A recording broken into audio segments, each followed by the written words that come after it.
مجھے سن 2024 میں تہران میں امام خمینی کا گھر اور ایران کے آخری شاہ کے میلاد دیکھنے کا موقع ملا تھا۔ یہ دونوں شہر کی نارتھ سائڈ پر واقع ہیں۔ شہر کی نارتھ سائڈ تہران کا میگا ترین علاقہ ہے۔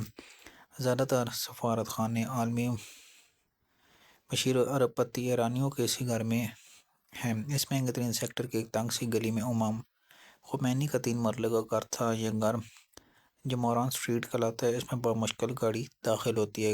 گلی کے دونوں سائڈ پر گارڈز کی چوکیاں اور درمیان میں وہ کمپاؤنڈ ہے جس میں امام خمینی نے 10 سال گزارے۔ کمپاؤنڈ کے لوہے کے گیٹ کے اندر صاف پانی کی نالی بہتی ہے۔ عمارت کی پشت میں چشمہ ہے اور یہ نالی اس چشمے کے پانی کو عمارت کے اندر سے گزار کر گلی کی دوسری طرف لے جاتی ہے۔ کمپاؤنڈ کے اندر دائیں سائڈ پر اونچی دیوار جبکہ بائیں جانب ہاشمی، رفسنجانی اور امام خمینی کے گھر ہیں۔ آپ یہ جان کے حیران ہوں گے کہ امام خمینی کشمیری تھے۔ ان کے آباء و اجداد کشمیر سے تعلق رکھتے تھے۔ ان کے پردادا سید احمد موسیٰ اپنے نانا کے نام کے ساتھ ہندی لکھتے تھے۔ وہ 1930 میں لکھنؤ سے نکلے اور 1939 میں ایران کے شہر خمین میں آباد ہو گئے۔ خاندان امام خمینی تک ہندی کہلاتا تھا۔ امام خمینی خود بھی ہندی کا قلمی نام استعمال کرتے تھے۔ امام 1900 میں خمین میں پیدا ہوئے۔ ایران کی 90% آبادی اپنے ناموں کے ساتھ اپنے شہر کا نام لکھتی ہے۔ امام خمینی کے نام کے ساتھ خمینی ان کے شہر خمین کی وجہ سے تھا جبکہ ان کا اصل نام روح اللہ تھا۔ ان کی ابتدائی تعلیم خمین میں ہوئی، لہذا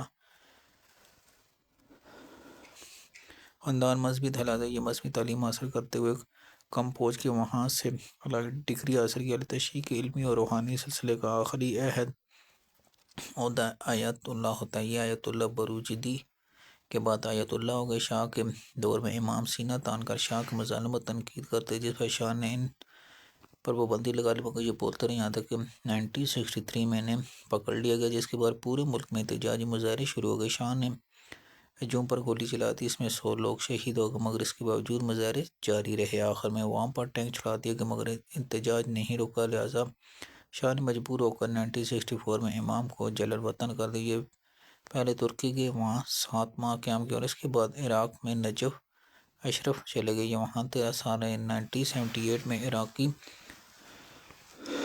حکومت نے شاہ کی درخواست پر انہیں عراق سے نکال دیا۔ یہ کویت چلے گئے مگر کویتی حکومت نے انہیں داخلے کی اجازت نہیں دی، لہذا یہ فرانس جانے پر مجبور ہو گئے۔ یہ 4 ماہ فرانس میں رہے۔ اس دوران پورے ایران ابل کر سڑکوں پہ آ گیا اور شاہ کی شاہی عملاً ختم ہو گئی۔ شاہ ایران 16 جنوری 1979 کو تہران سے بھاگ گئے جس کے بعد 1 فروری 1979 کو آیت اللہ خمینی تہران کے مہرآباد ایئرپورٹ پر اترے۔ پورے ملک نے نکل کر ان کا استقبال کیا اور یوں ایران میں اسلامی انقلاب آ گیا۔ امام خمینی ایران کے انقلابی لیڈر تھے۔ یہ بابا قوم بھی تھے مگر اس کے باوجود انہوں نے سادہ زندگی گزاری۔ وہ انتقال تک 3 مرلے کے کرائے کے مکان میں رہے اور آخری وقت تک اس کا کرایہ دیا۔ مجھے سن 2024 میں امام خمینی کا گھر دیکھنے کا اتفاق ہوا۔ وہ گھر بہت چھوٹا اور غریبانہ تھا۔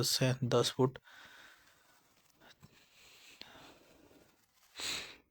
10 بائی 14 تھا جس پر انگور کی بیلوں نے سایہ کر رکھا تھا۔ صحن سے سیڑھیاں اوپر جاتی جس کے بعد امام کا لاؤنج آ جاتا۔ یہ کسی بھی طرح 10 فٹ سے بڑا نہیں تھا۔ لاؤنج پر پرانا 2 سیٹر صوفہ اور لکڑی کی تپائی پڑی تھی، ساتھ ہی ان کا بیڈ روم تھا جس کا سائز 12 فٹ تھا۔ اس میں ان کا سنگل بیڈ اور چھوٹی سی رائٹنگ ٹیبل تھی۔ وہ دونوں کی مالیت چند ہزار روپے سے زیادہ نہیں تھی۔ ساتھ ایک خالی کمرہ جس میں قالین کے علاوہ کوئی فرنیچر نہیں تھا۔ یہ گھر کی سیٹنگ تھی اور اس کے پیچھے کمرہ تھا جس میں خواتین رہتی اور بس۔ امام خمینی نے زندگی کے آخری 10 سال اسی گھر میں گزارے۔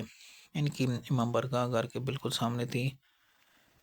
امام ہر جمعے کے دن اسی میں خطاب کرتے۔ حکومت ان کے نیچے بیسمنٹ میں ان کا میوزیم بنا دیا۔ اس میں امام کی زندگی کا مطلب ادوار کی تصویر اور اشیاء استعمال رکھے گئے۔ ان اشیاء میں تاج کمپنی راولپنڈی کا شائع کردہ قرآن مجید کا ایک نسخہ بھی شامل ہے۔ یہ انہیں جنرل ضیاء الحق نے پیش کیا تھا۔ امام مختلف ریاستوں کے سربراہ اور وزراء سے اسی گھر میں ملاقات کرتے ہیں۔